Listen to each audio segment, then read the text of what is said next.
Hello दोस्तों, मैं हूं नीरज और आप देख रहे हैं स्टडी कॉमर्स।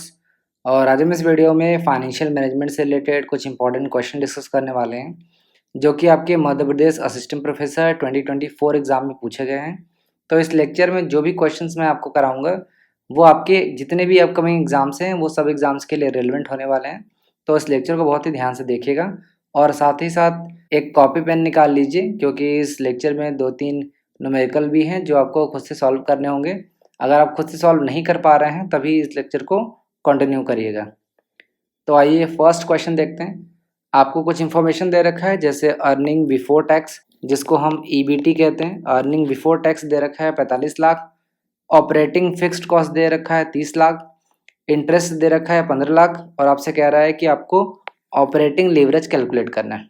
एक बार ऑप्शन देख लेते हैं क्या क्या है, 1.5, 2, 3 या फिर 1.33। तो ऑपरेटिंग लीवरेज का फॉर्मूला आप सभी को पता होगा। फॉर्मूला क्या है, contribution upon EBIT.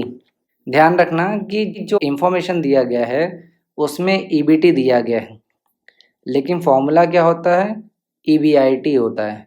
Operating leverage का फॉर्मूला क्या है, कंट्रीब्यूशन अपॉन ईबीआईटी। तो इस क्वेश्चन को सॉल्व करते हैं। आपने इनकम स्टेटमेंट बनाया होगा, जब आपने पीवी रेशियो या इस तरीके के क्वेश्चंस सॉल्व किए होंगे तो आपने इनकम स्टेटमेंट ज़रूर बनाया होगा। मैं आपको एक बार रिकॉल करा दे रहा हूँ। सबसे पहले आपने क्या लिखा होगा, सेल्स। सेल्स की कुछ वैल्यू रही होगी, माइनस किया होगा इसमें से आपने वेरिएबल कॉस्ट, इसकी भी कोई वैल्यू रही होगी। तो सेल्स में से वेरिएबल कॉस्ट हम माइनस करते हैं तो क्या आता है, कंट्रीब्यूशन। कंट्रीब्यूशन में से हम फिक्स्ड कॉस्ट माइनस करते हैं तो क्या आता है, ईबीआईटी। यहाँ तक आपको पता है। ईबीआईटी में से माइनस करते हैं इंटरेस्ट, इसकी कोई वैल्यू रही होगी तो क्या आता है, ईबीटी। अर्निंग बिफोर टैक्स, समझ में आया। यहाँ पे ध्यान रखना, अर्निंग बिफोर टैक्स को हम प्रॉफिट बिफोर टैक्स भी कहते हैं। अर्निंग को आप प्रॉफिट भी कह सकते हो, कोई दिक्कत नहीं है, बट अर्निंग ज़्यादा इजी रहता है याद करना। अब यहाँ पे देखो क्वेश्चन में ईबीटी आपको दिया है, ईबीटी कितना दिया है, 45 लाख, ये आपको दिया गया है। इंटरेस्ट दिया है 15 लाख। तो आप ईबीआईटी जो है वो कैलकुलेट कर सकते हो। एक तो सिंपल तरीका ये है कि इन दोनों को ऐड कर दो, 45 15 कितना होगा, 60, ये हो जाएगा। अगर आप 60 में से 15 माइनस करोगे तो 45 आएगा। तो आपने ईबीआईटी कैलकुलेट कर लिया है। ईबीआईटी आपका कितना आ गया, 60 लाख। अब कंट्रीब्यूशन कैलकुलेट कर सकते हो। फिक्स कॉस्ट देखो हमको दिया है 30 लाख, ठीक है। तो अगर इन दोनों को हम ऐड कर दें तो कंट्रीब्यूशन कैलकुलेट कर सकते हैं, क्योंकि अगर 90 लाख रहा होगा तभी 30 लाख माइनस करेंगे तभी आपका 60 लाख आपका ईबीआईटी आएगा। समझ में आ रहा है। तो कंट्रीब्यूशन हमारे पास कितना आ गया, 90 लाख। ज़ीरो से ज़ीरो हटा देंगे, 3 2 जा 6, 3 3 जा 9, कितना हो जाएगा, 3/2। इसको डिवाइड कर देंगे, 2 1 कम 2, फिर हो जाएगा 5, तो कितना आ जाएगा 1.5। ये आपका ऑपरेटिंग लिवरेज कैलकुलेट हो गया। ये जो इनकम स्टेटमेंट है ना, इसको याद कर लो कि पहले सेल्स होगा, सेल्स में वेरिएबल कॉस्ट माइनस करेंगे तो कंट्रीब्यूशन आएगा, कंट्रीब्यूशन में से फिक्स कॉस्ट माइनस करेंगे तो ईबीआईटी आएगा, ईबीआईटी में इंटरेस्ट माइनस करेंगे तो ईबीटी आएगा। ठीक है, ये सारी चीज़ें आप याद कर लो तो आप आसानी से कर सकते हो। तो फर्स्ट का करेक्ट आंसर हो जाएगा ए। अब आइए नेक्स्ट क्वेश्चन देखते हैं। आपके सामने फिर से कुछ इन्फॉर्मेशन दे रखा है, जैसे फिक्स्ड कॉस्ट दे रखा है 40,000, वेरिएबल कॉस्ट दे रखा है 1,40,000, सेल्स दे रखा है 2 लाख और 10% दे रखा है interest on loan rupees 1 lakh rupees, और आपसे कंबाइंड लीवरेज पूछ रहा है। एक बार ऑप्शन देख लेते हैं, क्या ये 4 होगा, 3 होगा, 6 होगा या फिर 2 होगा। तो कंबाइंड लीवरेज को हम सुपर लीवरेज के नाम से भी जानते हैं। कभी कभी एग्जाम में आपको इस तरीके से भी पूछा जा सकता है। तो कंबाइंड लीवरेज का फॉर्मूला क्या होता है, operating leverage multiply by financial leverage. अगर हमने ऑपरेटिंग लीवरेज और फाइनेंशियल लीवरेज कैलकुलेट कर लिया तो कंबाइंड लीवरेज हम आसानी से कैलकुलेट कर सकते हैं। तो फिर से हम इनकम स्टेटमेंट बनाते हैं। सेल्स दे रखे हैं, सेल्स आपको कितना दे रखा है, 2 लाख, माइनस वेरिएबल कॉस्ट 1,40,000, 60,000 आपका क्या आ जाएगा कंट्रीब्यूशन। इसमें से हम फिक्स्ड कॉस्ट माइनस कर देंगे जो कि है 40,000, तो ये 20,000 क्या आ जाएगा आपका EBIT। फिर इसमें से इंटरेस्ट माइनस कर देंगे, 1,00,000 का 10% कितना हो जाएगा 10,000, तो ये 10,000 कितना आ गया 10,000, ये आपका EBT आ गया। ऑपरेटिंग लीवरेज का फॉर्मूला मैंने अभी बताया था आपको, कंट्रीब्यूशन अपॉन EBIT। कंट्रीब्यूशन देख लीजिए कितना है 60,000, EBIT कितना है 20,000, 0 से 0 कट गया 3, ऑपरेटिंग लीवरेज कितना आ गया 3 आ गया। फाइनेंशियल लीवरेज L है यहाँ पे। फाइनेंशियल लीवरेज का फॉर्मूला क्या होता है EBIT अपॉन EBT। ये फॉर्मूला आपको याद करना पड़ेगा, अगर आपको ये फॉर्मूला याद नहीं है तो प्रॉब्लम हो सकता है, तब आपको न्यूमेरिकल सॉल्व करने में दिक्कत होगी। EBIT देख लीजिए 20,000 है, EBT देख लीजिए 10,000 है, तो कितना हो जाएगा ये 2 हो जाएगा। कंबाइंड लीवरेज या super leverage is equal to क्या होता है operating leverage multiplied by financial leverage. तो ऑपरेटिंग लीवरेज 3 है, फाइनेंशियल लीवरेज 2 है, तो कंबाइंड लीवरेज कितना हो जाएगा 6। तो सेकंड का करेक्ट आंसर हो जाएगा C। अब आइए नेक्स्ट क्वेश्चन देखते हैं। Raj limited has issued 1200 equity shares of ₹100 fully paid up. The market price of these shares are ₹170 per share. The company has paid a dividend of ₹12 per share. Find out the cost of capital. Cost of capital, और cost of capital किसका है equity share का है, तो हम कह सकते हैं के ही कैलकुलेट करना है हमें। एक बार ऑप्शन देख लेते हैं, क्या ये 7.5 होगा, 7.25 होगा, 7.05 होगा या फिर 7.15 होगा। तो देखिए कॉस्ट ऑफ इक्विटी का फॉर्मूला क्या होता है D1 अपॉन P0, और जो आंसर है वो परसेंटेज में है तो हम मल्टीप्लाई कर देंगे 100 से, ठीक है ना। अब यहाँ पे देख लो जो के ई है वो क्या है कॉस्ट ऑफ इक्विटी शेयर हो गया। D1 मैं बता देता हूँ, ये है आपका डिविडेंड पर शेयर, और P0 जो है वो आपका है करंट मार्केट प्राइस पर शेयर, ठीक है। ये सारी चीज़ें आपको पता होनी चाहिए, अदरवाइज आप नहीं कर पाओगे। तो D1 देखिए डिविडेंड पर शेयर कितना दिया गया है 12 दिया गया है कि जो कंपनी है 12 रुपये पर शेयर डिविडेंड पे कर रही है, और करंट मार्केट प्राइस क्या है 170 मल्टीप्लाई बाय 100 कर देंगे,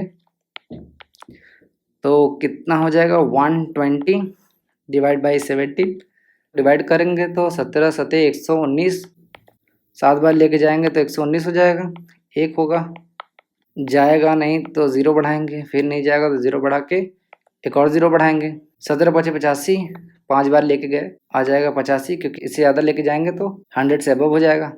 तो मान लेते हैं कि हमारा जो आंसर आ रहा है वो आ रहा है 7.05%। ये आपका कॉस्ट ऑफ इक्विटी शेयर आ गया।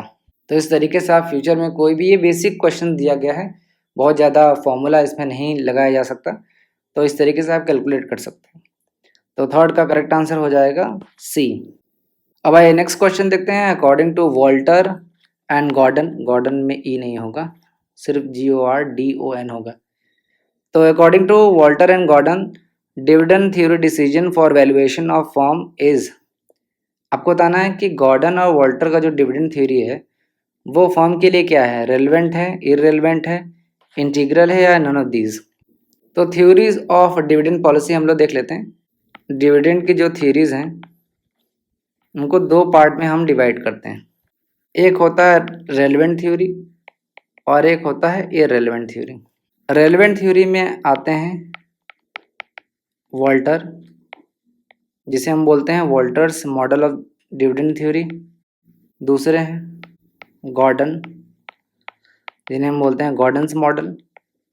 तीसरा है ट्रेडिशनल अप्रोच। ट्रेडिशनल अप्रोच दिया है ग्राहम एंड डॉड, और लास्ट होता है लिंटर। Lintner's model. और इररिलेवेंट में आप सभी जानते हैं कि ये MM मॉडल है, जिसे बोलते हैं मोदी गिलियानी मिलर थ्योरी या मॉडल। तो यहाँ से आपसे क्वेश्चन पूछा गया है कि वॉल्टर मॉडल और गॉर्डन मॉडल जो है डिविडेंड थ्योरी वो क्या है। तो आप देख रहे हैं कि ये रेलेवेंट है, तो करेक्ट आंसर हो जाएगा ए। अब रेलेवेंट का मतलब क्या है? रेलेवेंट का मतलब है कि dividend policy will affect the value of the firm, कि आप अगर डिविडेंड की पॉलिसी अपनाते हो तो वो आपके फर्म की वैल्यू को अफेक्ट करेगा। वॉल्टर ने ये बोला कि dividend pay out affect the market price of share. Assumptions वगैरह भी आप देख लीजिएगा। और गॉर्डन ने एक स्टेटमेंट दिया था, वो क्या था? Bird in hand argument. इसका क्या मतलब है कि जो इन्वेस्टर है वो करंट अर्निंग्स को ज़्यादा प्रेफरेंस देते हैं। करंट अर्निंग क्या है? डिविडेंड। तो आज उनके हाथ में अगर डिविडेंड मिल रहा है तो वो उसको ज़्यादा प्रेफरेंस देंगे, उनके लिए वो डिविडेंड ज़्यादा इंपॉर्टेंट है जो आज उनको मिल रहा है। तो फोर्थ का करेक्ट आंसर हो जाएगा ए, रेलेवेंट। अब आइए नेक्स्ट क्वेश्चन देखते हैं। As per Walter's approach what should be the optimum dividend pay out ratio when V is equal to 15% and K is equal to 18%। आपके ऑप्शन है 0, 25%, 50% या फिर 100%। देखिए वॉल्टर मॉडल में दो ही चीज़ दिया गया है, या तो 0% या तो 100%। तो बी और सी तो आंसर नहीं हो सकते। अब वॉल्टर का जो डिविडेंड जो थियरी था उसमें उन्होंने बोला था कि आपका जो इंटरनल रेट ऑफ रिटर्न है, यहाँ पे ध्यान रखना V इज इक्वल टू क्या है? इंटरनल रेट ऑफ रिटर्न, यानी जो आपको रिटर्न प्राप्त हो रहा है 15% की दर से प्राप्त हो रहा है। के ही क्या है? कॉस्ट ऑफ इक्विटी, ये कितना है? 18%। तो उन्होंने ये बोला कि अगर आपका रेट ऑफ रिटर्न जो है वो ज़्यादा है के ई से, तो आपका ऑप्टिमम पे आउट रेशियो जो है वो होना चाहिए 0%। अगर आपको ज़्यादा प्राप्त हो रहा है internal rate of return, return ध्यान दो बस, अगर आपको फ़ायदा ज़्यादा हो रहा है, रिटर्न ज़्यादा हो रहा है, तो फर्म को क्या करना चाहिए? सारे प्रॉफिट को या सारे अर्निंग्स को रिटेन कर लेना चाहिए और जो शेयर होल्डर्स हैं उनको ज़ीरो पेमेंट करना चाहिए, यानी ऑप्टिमम पे आउट रेशियो जो होगा वो ज़ीरो होना चाहिए। और इसका उल्टा इन्होंने कहा कि आपका रेट ऑफ रिटर्न जो है वो कम है के से, यानी कॉस्ट ऑफ इक्विटी अगर ज़्यादा है तो ऐसे कंडीशन में ऑप्टिमम पे आउट रेशियो जो है वो 100% होना चाहिए। ये दो कंडीशन यहाँ पे दी गई। तो आप देखो कि V कितना है आपका? 15% और K कितना है? 18%। तो कॉस्ट ऑफ इक्विटी आपका ज़्यादा है, तो ऐसे कंडीशन में रिटेन करने से कोई फ़ायदा नहीं होगा। आप शेयर होल्डर्स को 100% डिविडेंड पे कर दो। तो ये दो कंडीशन है, ये ध्यान रखना है। तो फिफ्थ का करेक्ट आंसर हो जाएगा डी। अब आइए नेक्स्ट क्वेश्चन देखते हैं। Marginal cost of capital is the cost of. आपको बताना है कि फाइनेंस में मार्जिनल कॉस्ट ऑफ कैपिटल का क्या मतलब है। आपके ऑप्शन है additional interest, marginal revenue, additional fund या एडिशनल रेवेन्यू। देखिए फाइनेंस में क्या होता है कि जब आप एडिशनल फंड लेते हो तो उसकी कॉस्ट बढ़ जाती है। तो मार्जिनल कॉस्ट ऑफ कैपिटल का क्या मतलब है? कॉस्ट जब आप एक और यूनिट कैपिटल का इंक्रीज करते हो, जैसे आपने पहले 1 लाख रुपए लिया और उस पर 10% जो है इंटरेस्ट रेट था, या डिविडेंड मान लो, कोई भी कॉस्ट इसको मान लो, तो कितना कॉस्ट बढ़ा हमारा? 10,000 था। अगर हम फिर से सपोज कर लेते हैं कि 50,000 हम इंक्रीज कर रहे हैं, ये हमारा क्या है? न्यू कैपिटल है।